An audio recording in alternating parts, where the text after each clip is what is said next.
जे अशक्य आहे ते शक्य करतील सुप्रीम कोर्ट, अशा लेवलला सुप्रीम कोर्ट गेलेला आहे. शेवटी काय, राम मंदिराचा जो निकाल दिलाय ना, त्याच्या खाली न्यायाधीशांनी आपली नावं नाही लिहिली आहेत असं क्वचित होतं. एकंदर पीठाचा अहवाल असं आहे त्याच्यात. म्हणजे आज परिस्थिती अशी आहे की भारत सरकारने, सत्ता पक्षाने भारतातल्या संविधान मानणाऱ्या, अहिंसा मानणाऱ्या आणि रूल ऑफ लॉ मानणाऱ्या लोकांच्या, आपल्याच नागरिकांच्या विरुद्ध युद्ध पुकारलेलं आहे. या सगळ्या गोष्टी असंवैधानिक होत आहेत, किंबहुना सरकारच असंवैधानिक आहे हे माहीत असताना सुद्धा आपण ते सरकार मानतो. ईव्हीएम हॅक करणं हे अतिशय सहज शक्य आहे. ईव्हीएम हॅक हे म्हणजे संपूर्ण ईव्हीएम गेलं आणि हॅक झालं असं होत नाही. त्यातनं हे लोक मतदार यादीतनंच माणसं नाही गायब करून टाकतात.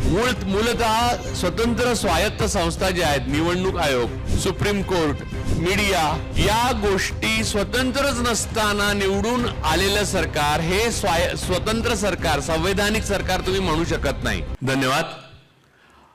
डॉक्टर कुमार सप्तर्षी सर, राज कुलकर्णी माझे मित्र, प्रथमेश पाटील, इतर सगळे इथे युवा सहकारी आणि माझे मित्रमैत्रिणी जे उपस्थित आहेत त्या सर्वांना नमस्कार करतो. खरं तर मला कालपर्यंत आत्मविश्वास नव्हता की मी आज येऊ शकेन, कारण मला फ्लू झाला होता. मी आत्तासुद्धा खाली गोळी घेऊन आलो आणि म्हणून मी येताना विचारत आलो की आज जेवणात गोड काय होतं म्हणून.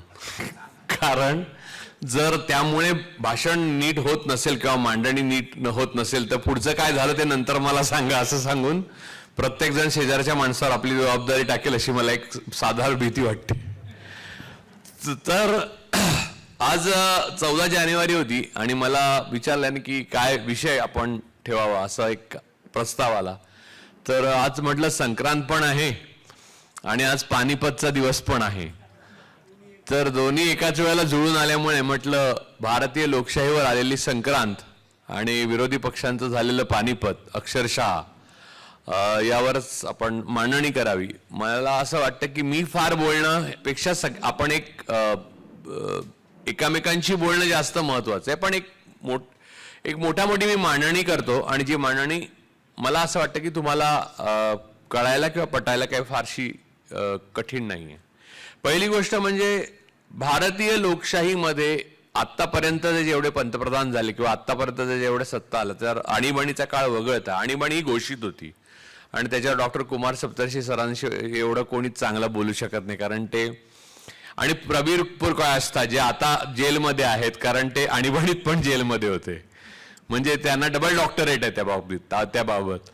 तर या काळात सोडून भारतामध्ये सर्वसाधारणपणे एक संवैधानिक चौकट पाळण्याची परंपरा बऱ्याच 16-17 पंतप्रधानांनी राबवली आणि ती परंपरा अशी होती की पक्ष जरी बदलले किंवा आघाड्या बदलल्या किंवा सत्ता जरी बदलली तरी धोरणं, आपले मित्र कोण, आपले शत्रू कोण, आपल्या देशातल्या, म्हणजे असं नाही की मला असं वाटत नाही की 1947ला स्वातंत्र्य मिळालं, 1950ला आपण राज्यघटना स्वीकारली आणि त्यानंतर लगेच आपल्याला आत्यंतिक स्वातंत्र्याचा अनुभव यायला लागला, असं काही मला नाही वाटत. माझ्या आयुष्यात मी अनुभवलेलं आहे.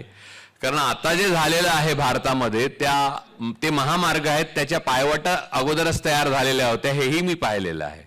त्यामुळे हे काय अशक्य आणि चकित करणारं नव्हतं. पण आता जे झालेलं आहे त्याच्यात सगळ्यात मोठा फरक हा आहे जो फॅसिझम मध्ये नेहमीच असतो की कुठच्याही प्रकारचा कोड ऑफ कंडक्ट किंवा संविधान किंवा बुक किंवा कोणताही रूल ऑफ लॉ याला मानायचंच नाही आणि त्याच्या पलीकडच्या गोष्टी करायच्या.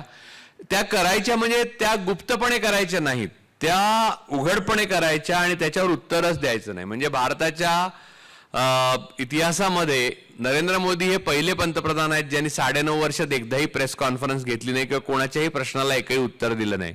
किंबहुना अमेरिकेचे अध्यक्ष भारतात आले असताना त्यांना आपली प्रेस कॉन्फरन्स व्हिएतनाममध्ये जाऊन घ्यायला लागली. याहून मोठं लोकशाहीची संक्रांत काय असू शकते. म्हणजे आपण मदर ऑफ डेमोक्रेसी म्हणण्यापेक्षा मदर सिस्टर ऑफ डेमोक्रेसी मोदींनी केलेली जी आहे ती आज अनुभवतो आहे. तर त्या परिस्थितीमध्ये जगत असताना तुम्ही लक्षात घ्या की हे आपण जे आहोत, आपण म्हणजे कोण की भारताचे नागरिक, तर आपली स्पेस जी आहे ती आपली विरोधी पक्षांबरोबर असते.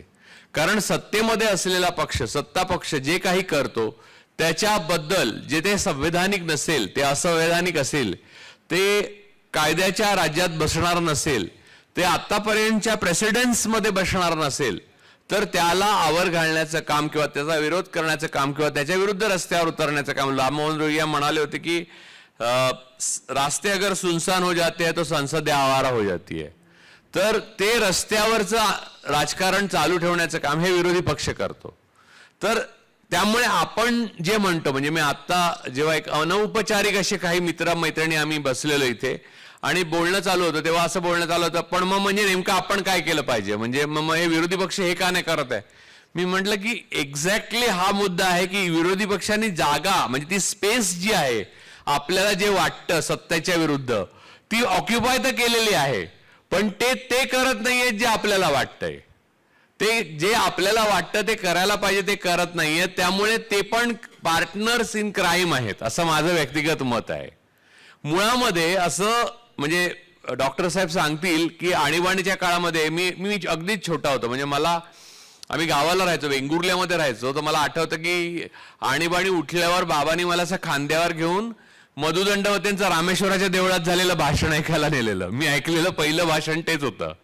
त्याचा माझ्या मनावर खूप परिणाम झाला. त्यात मधुदंडवतेंनी जॉर्ज फर्नांडिसांचा कसा जेलमध्ये छळ झाला हे सांगितलं. तेव्हा मला पहिल्यांदा कळलं की माणसाचा छळ होतो आणि जेलमध्ये छळ होतो म्हणजे काय.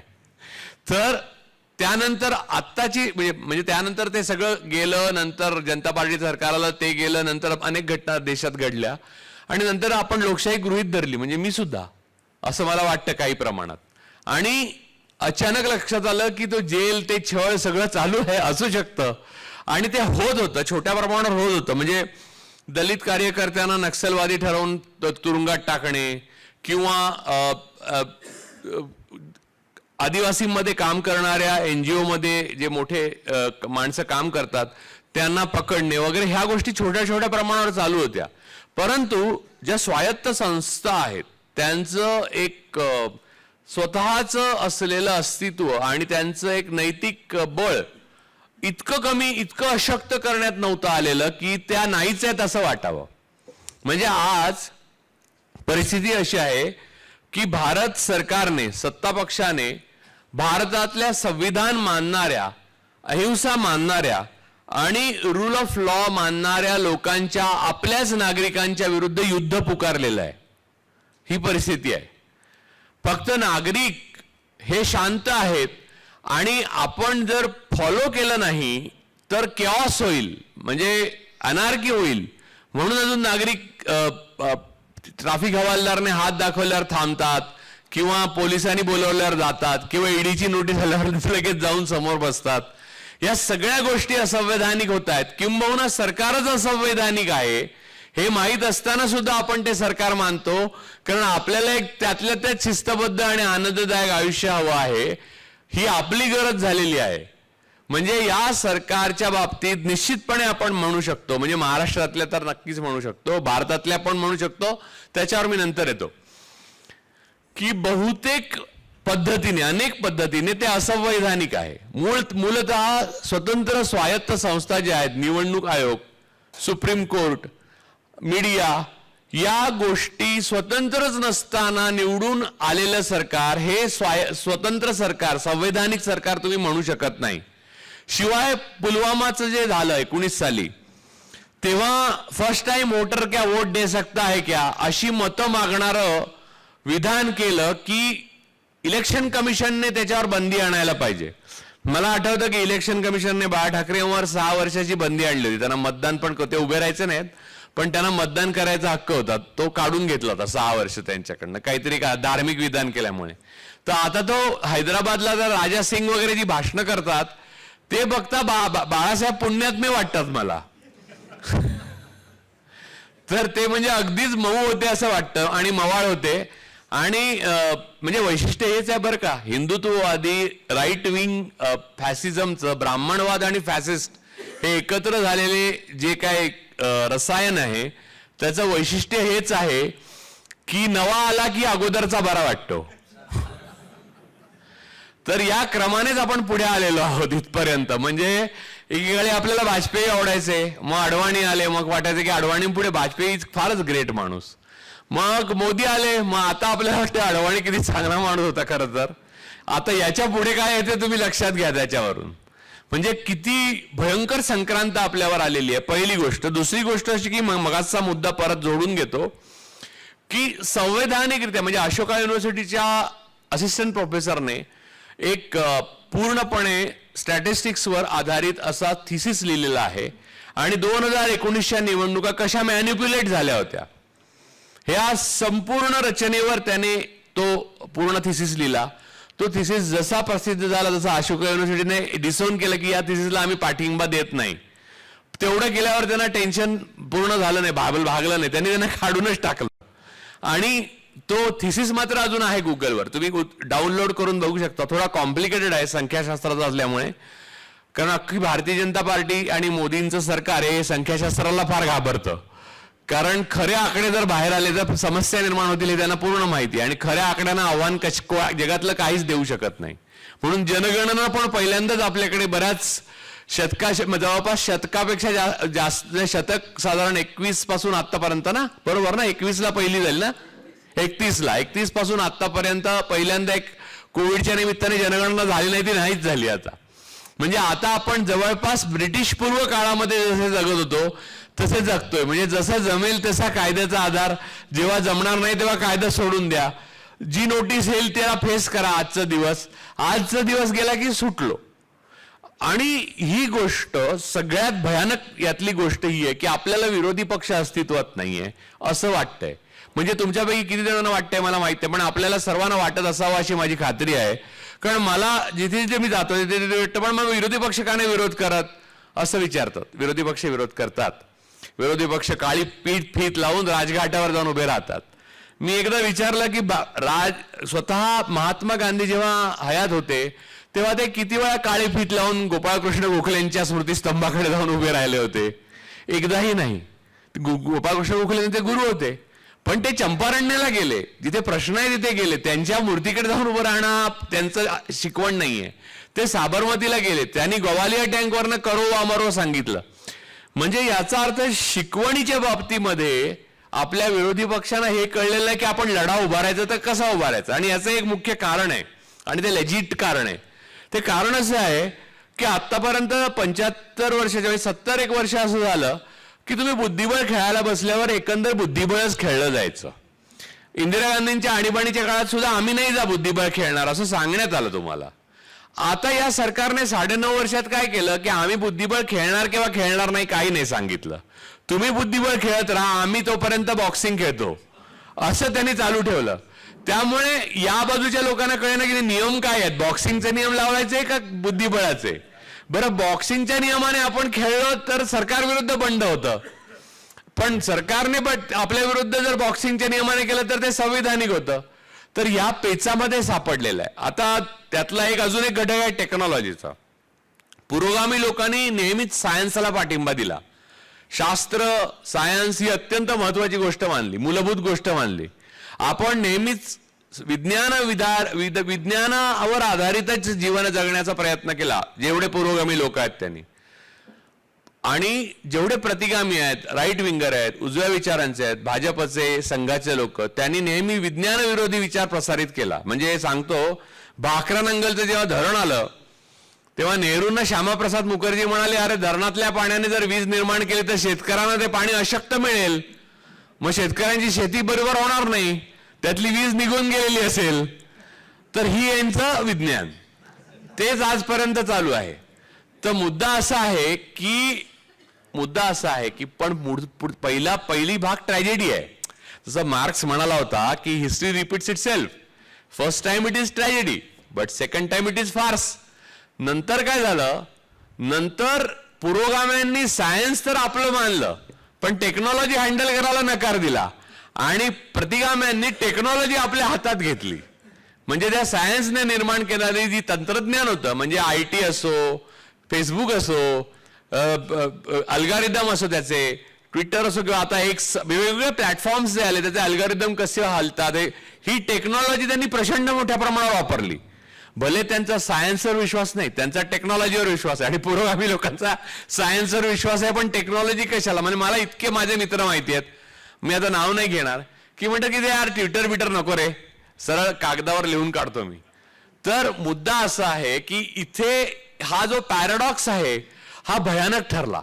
या या या क्रॉसरोडवर हा पॅराडॉक्सने म्हणजे असं आहे की अख्ख्या इलेक्शन, म्हणजे रशियाने असो किंवा इस्रायलने असो, ज्या ज्या देशात रीक केल्या फिरवल्या, ते टेक्नॉलॉजीच्या जोरावर फिरवल्या. आणि आपले जे सत्ता पक्ष आहे त्याला इस्रायल मधल्या सत्ता पक्षाचा सरळ पाठिंबाच आहे. आपल्या देशातल्या स्वतंत्र सार्वभौम नागरिकांवर पेगॅसस लावण्याचा कोणत्याही कायद्याने किंवा संविधानाने अधिकार नसताना पेगॅसस लावणारं सरकार हे ईव्हीएम पवित्रपणे आणि अगदी नीटपणे पूजा करूनच वापरेल, ही ग्वाही देणारी माणसं जेव्हा मला भेटतात तेव्हा मला मोठं आश्चर्य वाटतं. आणि काही पक्षाचे हे कार्यकर्ते एवढे उत्साही असतात की ईव्हीएम ज्या रूम मध्ये ठेवलेली असतात तिथे बाहेर ते पहारे वगैरे देतात. म्हणजे जसं काही तुम्ही पहारा इथे दिलं तर समोर असलेला टीव्ही मी ऑफच नाही करू शकत. तर हे जे सायन्स आणि टेक्नॉलॉजी मधली ज्या भानगड आहेत त्याचा हा दुष्परिणाम आहे. ईव्हीएम हॅक करणं हे अतिशय सहज शक्य आहे. ईव्हीएम हॅक हे म्हणजे संपूर्ण ईव्हीएम गेलं आणि हॅक झालं असं होत नाही, फक्त काही ठिकाणी प्रिसिजनने करायला लागतं. मी तुम्हाला एक उदाहरण देतो एनिग्माचं. मला वाटतं मी परवा कुठेतरी बोललोय, ते रिपीट होईल कदाचित, ज्यांनी ऐकलं असेल त्यांना. हिटलरचं जे कोडिंग होतं, म्हणजे जे जर्मन सेनेचं नाझी पक्षाचं कोडिंग होतं, ते संपूर्ण लुफ्टवाफ वगैरे वापरायचे ते कोडिंग डिकोड करण्याचं ब्रिटनला यश आलं 41-42च्या दरम्यान. त्यानंतर संपूर्ण जर्मन सैन्याच्या चाली ज्या आहेत त्या दोस्त राष्ट्रांना, म्हणजे अमेरिका आणि युके, इंग्लंड आणि सर्वांना आधीच कळायच्या बऱ्याचशा, कारण ते डिकोड करता यायचं. परंतु त्यांनी एक ठरवलं होतं की ते डिकोड करताना एक 60 ते 70% डिकोड वापरायचं, 40% सोडून द्यायचं. कारण जर 100% डिकोड केलेलं वापरायला सुरुवात केली तर लगेच जर्मनांना कळणार की आपला कोड डिकोड होतोय म्हणून, कारण एवढा योगायोग असू शकत नाही. तर त्यामुळे ते 100% न करता 60% वगैरे करून, म्हणजे खरं सांगायचं झालं तर त्यांनी 100% केलं असतं आणि हिटलरला कळलं नसतं. म्हणजे याच्यात इफ अँड बट खूप आहेत. तर 2 वर्ष अगोदरच युद्ध संपलं असतं, दुसरं महायुद्ध. पण ते 2 वर्षे खेचले त्यांनी. याचं कारण त्यांना ज्या पद्धतीने ते हँडल करायला हवं होतं त्याच्यामध्ये 2 अटी होत्या. एक म्हणजे आपल्या विरोधी पक्षाला कायम वाटत राहणं की तो बरोबर चाललाय. तर आपल्याकडे एक्झॅक्टली म्हणजे ईव्हीएमच्या बाबतीत हीच रणनीती अवलंबली जाते की लक्षात घ्या की आता मध्य प्रदेश, मी स्वतः गेलेलो, छत्तीसगड, भोपाळ, मध्य प्रदेश, राजस्थान, छत्तीसगड आणि मध्य प्रदेश काँग्रेस हरणं शक्य नव्हतं. त्याच्या अगोदर आरजेडी बिहार हरणं शक्य नव्हतं. त्या अगोदर गुजरातमध्ये 150च्या वर जागा येऊच कशा शकतात. अँटी इन्कम्बन्सी इतक्या वेळेला आहे. एवढंच नाही तर मागच्या वेळेला काँग्रेसलाच 77 मिळालेल्या. जवळपास काँग्रेसचं बहुमत केवळ शरद पवार आणि राष्ट्रवादी काँग्रेसने उमेदवार उभे नसते केले तर मागच्या वेळेच्याच विधानसभेत काँग्रेस निवडून आली असती. तर मुद्दा असा आहे की ह्या सगळ्या सीट्स कशा बदलतात, तर प्रिसिजन. म्हणजे आता मध्य प्रदेश, राजस्थान आणि छत्तीसगडचं उदाहरण घेऊ. प्रायोरिटी त्यांना छत्तीसगड होती, राजस्थान होती आणि मध्य प्रदेश होता. त्याची कारणं पण आहेत, पण ती कारणात आपण आधी जाऊया नको. त्यांची मतं प्रिसिजनने हल्ली आहेत. म्हणजे कसं, बसपा मायावतींची मतं जी आहेत आणि अन्य म्हणजे अदर्स, ही मतं थेट बीजेपीला मिळाली. म्हणजे अगदी स्लाइस ब्रेडची जाते तशी त्या बाजूला गेली. असं मत बदलू शकत नाही. म्हणजे बॅलॉट बॉक्समध्ये तुम्ही केलं ते एकत्र केलेली मतं तुम्ही पळवू शकता, पण असं प्रिसिजनने बदलवू नाही शकत. त्याला मशीन, मेकॅनिकल ब्रेन आणि मेकॅनिकल हँडलर लागतात. म्हणजे ही सगळी गोष्ट जी आहे अशाच्या अशी गेली. काँग्रेसची मध्ये 10 लाखांनी वाढली आहेत तिन्ही राज्यात मिळून, पण काँग्रेस नंबर्समध्ये पराभूत आहे. याचं कारण तो स्लाइस बरोबर हलवला की सगळं बाकी हे हलतं, एक लक्षात आलं. दुसरं तुम्ही म्हणाल तेलंगणामध्ये काँग्रेसने केसीआरला हरवलं कारण बीजेपीचा तिथे क्लेम नव्हता. पंजाबमध्ये आप पार्टीने काँग्रेसला हरवलं कारण तिथे बीजेपी येणारच नव्हती. म्हणजे त्यांनी जर ठरवलं असतं तर ईव्हीएमच्या द्वारे ते येऊ शकले नसते, कदा येऊ शकले असते, पण मग खात्रीच झाली असते की ईव्हीएमने हॅक करता येतं. ते स्पेस तुम्ही सोडून तुम्ही खेळत राहणं आवश्यक आहे. आणि केंद्रामध्ये काही झालं तरी आपली सत्ता जाऊ द्यायची नाही. ही काळजी घ्यायची, म्हणजे राज्यामध्ये काही करता येतं. कारण राज्यपाल हाच मुख्यमंत्र्यापेक्षा जास्त म्हणजे असंवैधानिक सगळंच करायचं, तर राज्यपालाला जे अधिकार नाही ते अधिकार राबवून राज्यपाल आज राज्य करतायत. महाराष्ट्रात तुम्ही बघितलं 12 आमदारांना अखेरपर्यंत कोश्यारींनी हे दिलं नाही, मान्यता दिली नाही. राहता विरोधी पक्ष. आता विरोधी पक्षाच्या बाबतीमध्ये आतापर्यंत मला 2 गोष्टी कधीच कळलेल्या नाहीत. सीए एनआरसीचं आंदोलन झालं, शेतकऱ्यांचं आंदोलन झालं, नोटबंदी झाली तेव्हा भयंकर आक्रोश होता, 150 लोक मेले त्या लाईनमध्ये. शेतकऱ्यांच्या आंदोलनात 700 शेतकरी शहीद झाले. ड्रायव्हरांचं आंदोलन, त्याचं शेतकऱ्यांचं आणि ड्रायव्हरांचं आंदोलन यशस्वी झालं. बाकी आंदोलनं आपापल्या पद्धत, JNU मध्ये आंदोलन झालं.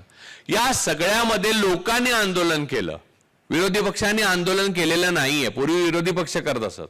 एवढंच नव्हे तर 4-2 ट्विट एखाद्या पक्षाने टाकले असतील किंवा एखादा नेता भेटायला गेला असेल, या पलीकडे विरोधी पक्षाचा त्या आंदोलनामध्ये नगण्य सहभाग होता.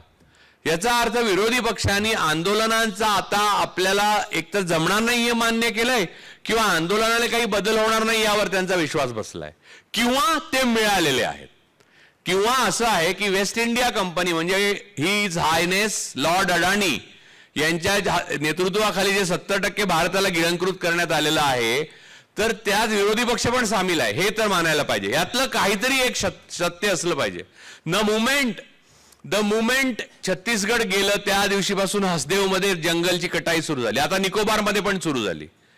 म्हणजे लक्षद्वीप आणि निकोबार तुम्हाला असं वाटत असेल की भारताचं काहीतरी महान होतं, असं काही नाही. त्या अडाणीला जंगलं, तिथला निसर्ग नष्ट करण्याची परवानगी मिळण्याकरता हे सर्व नेपथ्य आहे. तर या प्रकारचं जीवन आपल्याला जगायला लागतंय. तर आपण ईस्ट इंडिया कंपनीचे जसे गुलाम होतो, तसे आता वेस्ट इंडिया कंपनीचे गुलाम आहे. त्याने गुलामगिरी कोणाची असल्याने फरक पडत नाही, हे आपलेच आहेत. हे संविधानिक नाहीये. अडाणीला मिळालेलं एकही कॉन्ट्रॅक्ट संविधानिक नाहीये. अडाणीला मिळालेले कुठचेही कोर्टाचे निर्णय हे संविधानिक. अरुण मिश्राने दिलेले निर्णय ह्याचं वाचन होईल पुढे, त्याची पुस्तकं लिहिली जातील आणि त्याचं अनालिटिकल पूर्ण डिस्क्रिप्शन जे आहे ते लिहिलं जाईल. तेव्हा तुम्हाला कळेल की काय प्रकारचं भारतामध्ये असंवैधानिक राज्य चाललं होतं. पण त्यावर विरोधी पक्ष काय भूमिका घेत होता, म्हणजे जेव्हा आणीबाणीच्या काळामध्ये विरोधी पक्ष अशा प्रकारे उभा होता की जुनून होता लोकांमध्ये, केव्हा एकदा इंदिरा गांधींना हरवतो म्हणून. आज असं काही दिसत नाही. तर 22 मी इथे गांधी स्मारकात यायच्या अगोदर मी गाडी फिरवून जस्ट मला इथे कॉर्नरला मिळेल ना म्हणजे शोधत होतो. त्याच्या आतमध्ये मला 4 रामाचे बोर्ड, आरती करा 22 तारखेला म्हणून, आणि 3 सावरकरांचे दिसले. म्हणजे काय लेवलला म्हणजे रेशो बघा किती आहेत. आणि मग शेवटी गांधी स्मारक असं दिसलं. या रेशोमध्ये आपण जगतो आहोत. मूळ मुद्दा हा आहे की विरोधी पक्षांचं हे अचानकच नाही झालेलं. हे आमच्या मुंबईमध्ये छत्रपती शिवाजी महाराज, डॉक्टर आंबेडकर, शाहू फुले, ज्योतिराव फुले यांचं स्मारक नाही आहे. मुंबईत आमच्या समुद्रकिनारी सावरकरांचंच स्मारक आहे आणि ते अगोदरच्याच वर्षामध्ये बांधलं गेलेलं आहे. त्यामुळे मुंबई महाराष्ट्राची असली तरी ज्या पद्धतीने विचार केला गेला राज्यकर्त्यांकडनं, ते पाहता ह्या पायवाटा तयार करूनच ठेवल्या होत्या अगोदरच्या राज्यकर्त्यांनी. यांनी त्याचे महामार्ग केलेले आहेत. त्यामुळे आता पेच हा आहे की लोकशाही 2024ला आपण म्हणजे शेवटचा तो फासा टाकतात ना, द्रौपदी लावली आता मी, तशी आता शेवटचा फासा द्रौपदीवर जाणार म्हणजे लोकशाहीवर. आणि तो फासा मला वाटत नाही की तो विरोधी पक्ष म्हणजे विरोधी पक्षाला युधिष्ठिर मानण्याचं काही गरज नाहीये, पण विरोधी पक्षाच्या बाजूने जाईल असं मला वाटत नाही. कारण त्यांच्यात कोणत्याही प्रकारचं समन्वय, कोणत्याही प्रकारचं कोऑर्डिनेशन, कोणत्याही प्रकारचं भारतीय जनतेमध्ये जुनून निर्माण करण्याची शक्ती ही झालेली दिसत नाही. काँग्रेसच्या बाबतीत म्हणाल तर काँग्रेस यात्रा काढते आहे. पहिली यात्रा फार यशस्वी झाली आणि फार चांगलं झालं. सगळ्यात पहिले राहुल गांधीच प्रत्येक धोक्याविरुद्ध बोलले, हेही इथे नमूद करायला पाहिजे. परंतु ज्या वेळेला ही दुसरी यात्रा काँग्रेसची निघते त्यावेळेला बूथ मॅनेजमेंट, बूथवरचं सगळं मशिनरी, माणसांच्या मतदार याद्या, त्यातनं हे लोक मतदार याद्यातनंच माणसं नाही गायब करून टाकतात. ईव्हीएम आणि इलेक्शन कमिशनला थोडीशी जागा उरते. इलेक्शन कमिशनने 19 लाख ईव्हीएम गायब झाले, त्याच्यावर काय उत्तरच दिलेलं नाही आतापर्यंत. बरं, व्हीव्हीपॅट 6.5 लाख 4 महिन्यात गायब केले, त्याच्याबद्दल काय उत्तर दिलं नाही. म्हणजे पूर्णपणे असंवैधानिक सरकार चालू असताना मला असं वाटतं की छोटं बूथ मॅनेजमेंट वगैरेला आत्ता मशिनरी लागण्याऐवजी ती पुन्हा यात्रेला लागणार, ही एक भीती आहे माझ्या मनात. म्हणजे ती तुमच्याकडे व्यक्त करतो. पण त्या पलीकडच्या भीती खूप आहेत. म्हणजे त्याच्या पलीकडे बूथ लावला वगैरे तरी इलेक्शन कमिशन स्वतःच आज तर आलेलं आहे. इलेक्शन कमिशन मला कुमार केतकरांनीच फॉरवर्ड केलं ते मेसेज की इलेक्शन कमिशन स्वतःच प्रचार करते की सरकारला मत द्या म्हणून, म्हणजे भाजपला मत द्या. आणि तुम्हाला मी सांगतो की मोदींचे सेल्फी पॉईंट सगळीकडे उभे केले. त्याच्या बाजूला राहुल गांधी, लाल बहादूर शास्त्री, इंदिरा गांधी यांचे सेल्फी पॉईंट करा. बघा कोणाचे जास्त सेल्फी पॉईंट होतात, कोण काढतात सेल्फी जास्त कोणाबरोबर. मोदींबरोबर सेल्फी काढणार नाही कोणी, कारण इतिहास हे बघा. शेवटी काय, राम मंदिराचा जो निकाल दिलाय ना त्याच्या खाली न्यायाधीशांनी आपली नावं नाही लिहिली आहेत. असं क्वचित होतं, कारण त्यांना माहिती आहे पुढे जाऊन हे जेव्हा आपले नातवंड पणतवंड वाचणार तेव्हा आपली नावं नको. एकंदर पीठाचा अहवाल असं आहे त्याच्यात ते आपली म्हणजे जनरली त्या पीठाचं नाव कोण कोण आहेत तर गोगोई आहेत, ज्यांनी यौन शोषणाचे स्वतःवर झालेले आरोप स्वतःच्याच पीठाखाली घेऊन स्वतःला मुक्त केलं आणि राम मंदिराचा निर्णय दिल्यावर स्वतःच राज्यसभा घेऊन त्या पक्षी जाऊन बसले त्या पक्षात. अशा प्रकारचे महान न्यायाधीश म्हणजे पुण्यामध्ये बोलतोय आपण काय देहांत प्रायश्चित हेच खरे प्रायश्चित म्हणून काशीला निघून गेलेलं रामशास्त्रींचं इथे लहानपणी आम्हाला स्टोऱ्या सांगायचे.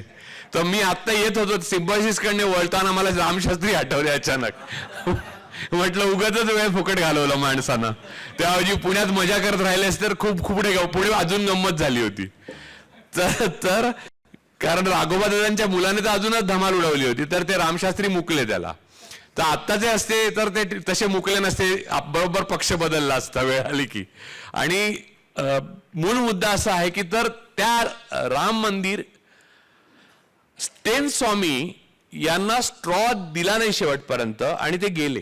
पार्किन्सन्स होते. 85 वर्षाचा एक सेवाभावी फादर. का कोर्ट चर्चा करत राहिले ज्युरिस्डिक्शन मध्ये येतं की नाही आपल्या. बरं, ईडी आणि सीबीआय आणि बाकी IT वगैरे NSA NIA या संस्था अत्यंत चुकीच्या पद्धतीने फक्त विरोधी पक्षांवर धाड टाकून त्यांचा संवैधानिक आवाज दाबतात. अशी कोर्टात केस गेल्यावर सुप्रीम कोर्ट म्हणलं हे आमच्या ज्युरिस्डिक्शन मध्ये येत नाही, हे पॉलिटिकली तुम्ही सॉल्व्ह करा. झालं, हे दुसरं गेलं. उमर खलीदला कोणत्या गुन्ह्याखाली अटक केली आहे यावरच चर्चा करते अजून. 5 वर्ष 6 वर्ष झाली त्या माणसाचं आयुष्य बर्बाद झालं डॉक्टरेट असलेल्या, आणि त्याला कोणत्याही गुन्ह्याखाली अटक करता येत नाही असं निश्चितपणे सांगू शकतो मी. त्याला तो म्हणजे स्टेन स्वामी तर गेलेच, पण उमर खलीद उगाच तुरुंगात आहे आणि असे कित्येक आहेत. आणि सुप्रीम कोर्ट नरोवा कुंजरोवा भूमिका घेत नाही. तर अशा वेळेला विरोधी पक्षांना एवढी स्पेस असताना याविरुद्ध न बोलता, इलेक्शन कमिशन विरुद्ध न बोलता अजून एक पत्र त्यांना लिहिणं, मग या NGO हवी ना विरोधी पक्षाची एक चांगली. NGO वाले पत्र लिहितात चांगली याच्यापेक्षा. आणि विरोधी पक्षांना म्हणजे काँग्रेसला विशेषतः गांधीजींनी पहिल्यांदा NGO कडनं लोकप्रवाह आणि लोकसंग्रह करायला शिकवलं, स्त्रियांना रस्त्यावर आणलं. पण या सगळ्याच्या पलीकडे जाऊन सांगतो, या सगळ्या गोष्टीमधला आपली अखत्यारीत आपल्या येत नाही असं न्यायालय सांगतं. त्याला राम मात्र कुठे जन्मला ते पक्क माहिती आहे, ते त्यांच्या ज्युरिस्डिक्शन मध्ये येतं. ते त्यांनी लगेच सांगितलं हा इथे जे अशक्य आहे ते शक्य करतील सुप्रीम कोर्ट. अशा लेवलला सुप्रीम कोर्ट गेलेला आहे. आणि सुप्रीम कोर्टावर कळस निवडणूक आयोगाने चढवलेला. आता तर ते कोणाला मत द्या हे सुद्धा सांगतात. म्हणजे काय, निवडणूक आयोगाचं कामच आहे निवडणुका चांगल्या प्रकारे पार पडाव्या एवढंच नव्हे तर लोकांना कोणाला मत द्यावं असा जर संभ्रम असेल तर उगाच त्यांना त्रास होऊ नये, त्यांना मदतच करू म्हणून ते आता ते मदत पण करायला लागलेत. म्हणजे एवढं प्रोएक्टिव्ह इलेक्शन कमिशन पहिल्यांदा झालंय. आणि त्याच वेळेला गोदी मीडिया साथ देत नाही, प्रशासन साथ देत नाही. आणि विरोधी पक्ष म्हणजे विरोधी पक्षाने आतापर्यंत आंदोलन या नावाखाली काय केलं ते त्याच्यावर आपण बोलू, म्हणजे प्रश्नोत्तराच्या वेळेला येईल. पण जी आंदोलनं झाली त्याच्यामध्ये पण मोठा सहभाग दिसला नाही. लोकांमध्ये आजपर्यंत इंडिया अलायन्सने कोणताही जुनून निर्माण केलेला नाही. किंबहुना असा इंडिया अलायन्स आहे की काय अशी अफवा पसरली आहे फक्त. अजून कन्फर्म झालेली नाही ती अफवा, की म्हणजे जयप्रकाशजी प्रत्यक्ष गेले त्याच्या अगोदर एक अफवा पसरली होती ते गेले अशी, आणि नंतर आम्ही शाळा सुटली त्या दिवशी आमची, आणि नंतर मोराजींनी जाहीर केलं नाही नाही नाही जयप्रकाश जे आहेत अजून म्हणून. तसं इंडिया अलायन्स झाला अशी एक अफवा पसरली, आणि नंतर ती अफवा आता खरी आहे का खोटी हेच कळत नाहीये. या लेवलला विरोधी पक्ष गेलेला आहे. म्हणजे विरोधी पक्षांचं पानिपताहून याच्याहून वेगळं पानिपत ते काय असतं, म्हणजे 2 मोती गळाले काय ते जे काय आहे 27 ते 2 कोण, हे 27 कोण ते तुम्ही इथे लावू शकता आणि तुम्हाला कळेल की विरोधी पक्षाची परिस्थिती काय आहे ते. एकही जन आंदोलन, एकही मोठा मोर्चा, म्हणजे डॉक्टर सप्तर्षींची पिढी भाग्यवान, त्यांनी चक्का जाम म्हटल्यावर अख्खा देशातल्या रेल्वे बंद होताना पाहिलं. म्हणजे जनता जागरूक असणं म्हणजे काय हे पाहिलं. त्यांनी एकदा आवाज दिल्यावर लष्कराने आणि पोलिसांनी सुद्धा सरकारचं ऐकू नये असं जयप्रकाशांनी आवाज दिल्यावर सगळ्यांना उचलून रात्री तुरुंगात घातलेलं पाहिलं. आपल्याला कसं करतायत, एकट्या एकट्याला उचलून घालतात. म्हणजे आज परुळेकरांना घातलं, सप्तर्षी म्हणणार ठीक आहे आज परुळेकर गेले वाईट झालं. कॉमेंट सकाळने विचारली काय वाटतं तुम्हाला, फार वाईट वाटतं, फार हे लोकशाहीचे विरोधी कृत्य आहे. दुसऱ्या दिवशी त्यानंच घातलं, संपलं. त्यांना घातल्यावर कोण दुसरा एक कॉमेंट देणार की फार वाईट, या दोघांनी उगाचच घातलं. तिसऱ्या दिवशी त्याच्यासाठी येणार, त्यालाही घालणार आतमध्ये. असं करत करत करत करत म्हणजे कसं एकाच वेळी उचललं तर लोकांमध्ये आंदोलन होण्याऐवजी हळूहळू एका एकाला उचलणं सोपं आहे, हे या सरकारने शिकून घेतलं.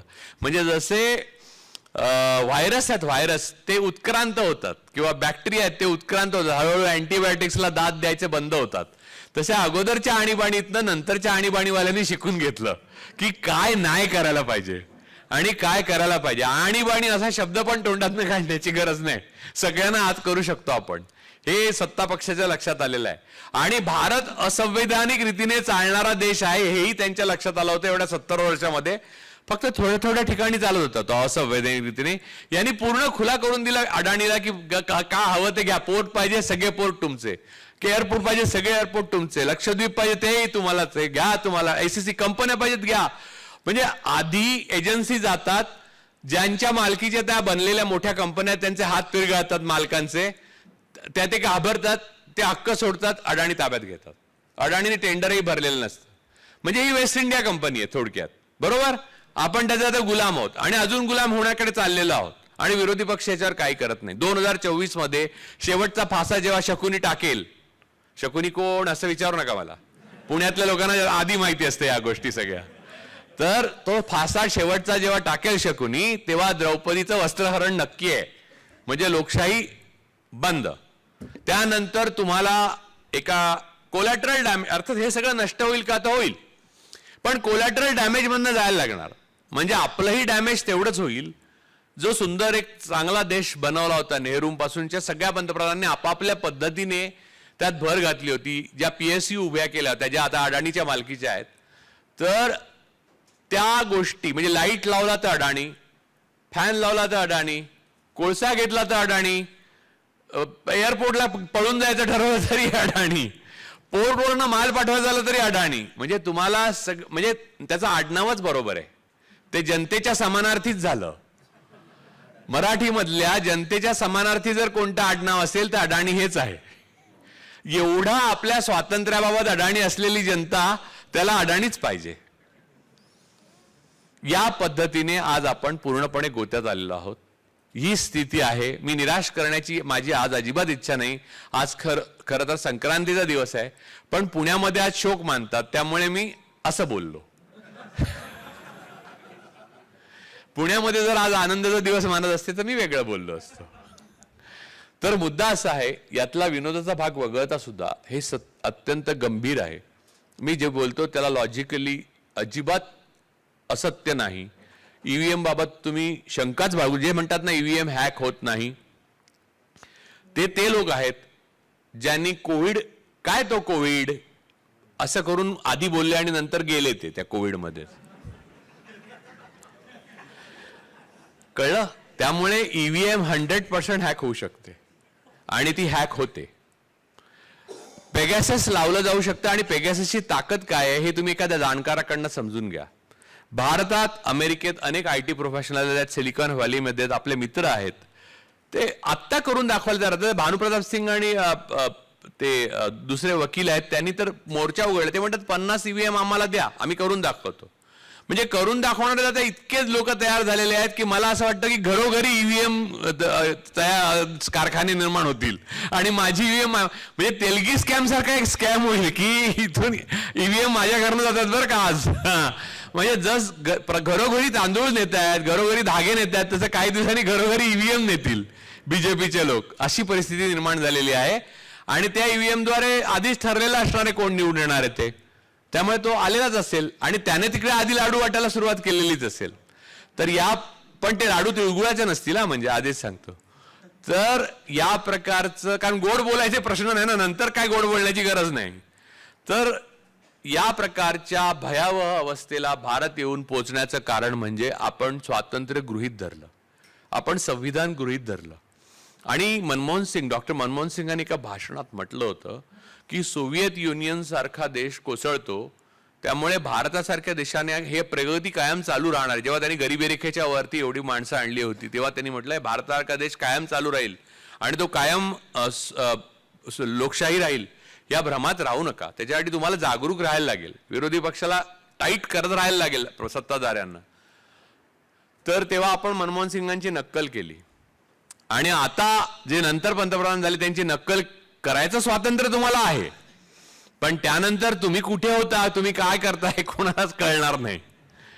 तर या पार्श्वभूमीवर आज आपण जवळपास 8 दिवस अगोदर त्या घटनेच्या आहोत ज्या घटनेने भारताच्या स्वातंत्र्योत्तर काळाची एक मोठी कूस बदलली. ती म्हणजे बाबरी मशीद पाडण्यात आली. ते महान जे न्यायमूर्ती होते त्यांनी बाबरी मशीद पडणे हा गुन्हा मान्य आहे हे मान्य केलं, पण ती कोणी पाडणारा गुन्हेगार होता हे सांगितलं नाही. ते म्हणले गुन्हेगार कोण नाही, पण त्या गुन्हा आहे. म्हणजे मशिदीने आत्महत्या केली, बाबरी मशिदीने. त्या जागी 8 दिवसांनी, म्हणजे त्या जागी म्हणजे तिथून 3 मैलावर, पण गंडवागंडवीमध्ये हे 3 मैल वगैरे काहीच नाही. तर तिथे मंदिर आता बनणार आहे 22 तारखेला आणि त्यासाठी अहमहमिकेने आमच्या बिल्डिंगमध्ये सगळीकडे असे नागरिक जात आहेत आणि अक्षता देतात. आणि मी म्हटलं हे मागितलं होतं का मी? ते म्हणले नाही. मग का आणलं? तो माझा मित्रच आहे, अर्थात चेअरमनच आहे बिल्डिंगचा, तो चांगले 5-10 लोक आलेले आणि नाही देवाचं आहे असं नका करू. मी म्हटलं देवाचं असो नाही तर सैतानाचं, हे घ्यायचं आणि परत जायचं. पण 90% लोक काय विचार करतात, आपले शेजारी आहेत, आपले लोक आहेत. आपण गेले 70 वर्ष असाच विचार करत आलो. जे व्हॉट्सअपवरचे 20 काका आता निर्माण झालेत ना, ते आपले सकाळी फुलं तोडणारे होते पूर्वी.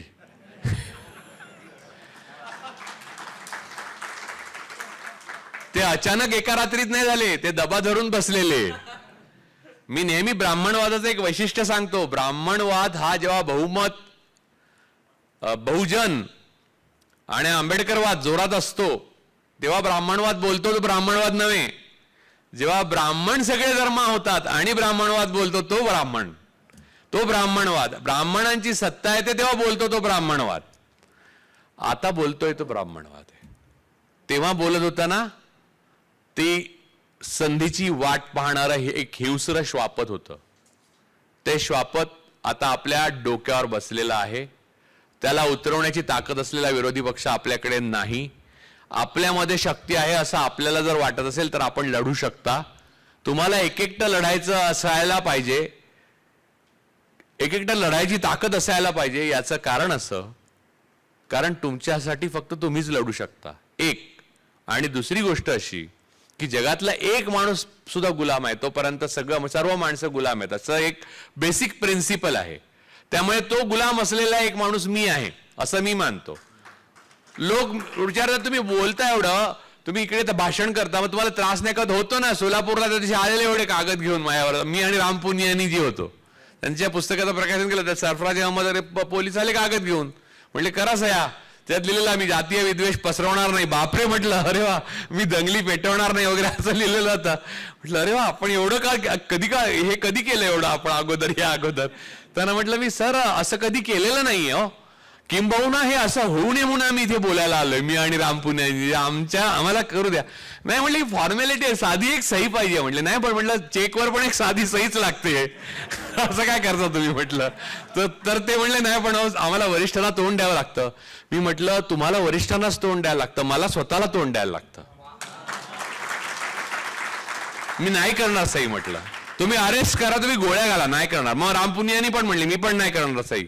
आणि मी म्हटलं ते टाका अजून, मी दरोडे घालणार नाही, मी बलात्कार करणार नाही, तो आणि तुम्हीच काय ते लिहा खाली त्याच्यानंतर. तर त्यांनी लिहिलं की परुळेकर आणि पुनियान यांनी सही करण्यास नकार दिला आणि म्हणले आणि ते संपलं. मुद्दा असा आहे की काळ मोठा कठीण आहे. तुम्ही जर स्वतःकरता लढू शकत नसाल तर तुमच्याकरता कोणी लढायला तयार नाहीये. आणि तुम्ही एखाद्या माणसावर, उमर खलीद आहे ना आतमध्ये, तर आज आपण लाडू खायला काय हरकत नाही. तो आहे उमर खलीद. कोण उमर खलीद? आपला काय संबंध?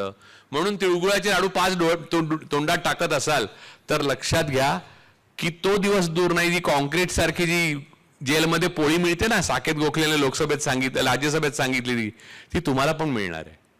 त्यामुळे आजच त्या उमरसाठी तुम्ही उभे राहा, तर तुम्ही उभे राहिलेले बघून बाकी उभे राहतील. विरोधी पक्षाकडनं अपेक्षा करू नका. विरोधी पक्ष हा ऑक्युपाय स्पेसवाला झालेला आहे. विरोधी पक्षांनी जे करायला पाहिजे ते कम्युनिकेशनच नाहीये विरोधी पक्षाचं. आमच्याकडे अक्षता घेऊन आणि दोरे घेऊन आणि रामाचं ते काय ते मंदिर काय केलंय त्याचं हे घेऊन, म्हणजे रामाचं नाहीच आहे ते, राम तिथे असतच नाही. राम शेवटी आपल्या मनात असतो. ते सगळं घेऊन येतात. विरोधी पक्षाचा एकही माणूस हे चुकीचं आहे सांगायला कधी आलेला नाहीये. हे आले होते ना, ते चुकीचे होते बरं का सांगायला एक तरी शिरत आणून माणूस आला असता ना तर मी मानलं असतं. मला अख्ख्या भारतात एक माणूस दाखवा एका पक्षाचा की जो ह्यांच्या मागोमाग जाऊन सांगतोय की हे चुकीचं सांगतात, हे चुकीचं सांगतात, हे देवाचा काय संबंध नाहीये. नाही, इथेच खरा पराभव सुरू झालेला आहे आणि इथेच पराभव पूर्ण पण झालेला आहे. त्यामुळे 2024च्या निकालांची वेगळी वाट बघण्याची गरज नाही. संक्रांतही हीच आहे आणि पानिपतही हेच आहे. ह्याची अखेर आपल्याला बलिदान दिल्याशिवाय होणार नाही हे लक्षात ठेवा. रक्त, घाम आणि अश्रू तिन्ही द्यावे लागतील, तेव्हाच ह्याची अखेर होईल. आता आपण कोलॅटरल डॅमेज झाल्याशिवाय या अंधाऱ्या बोगद्यातून वापरत जाऊ शकत नाही. एवढं सांगतो आणि मी थांबतो. जय भीम, जय हिंद.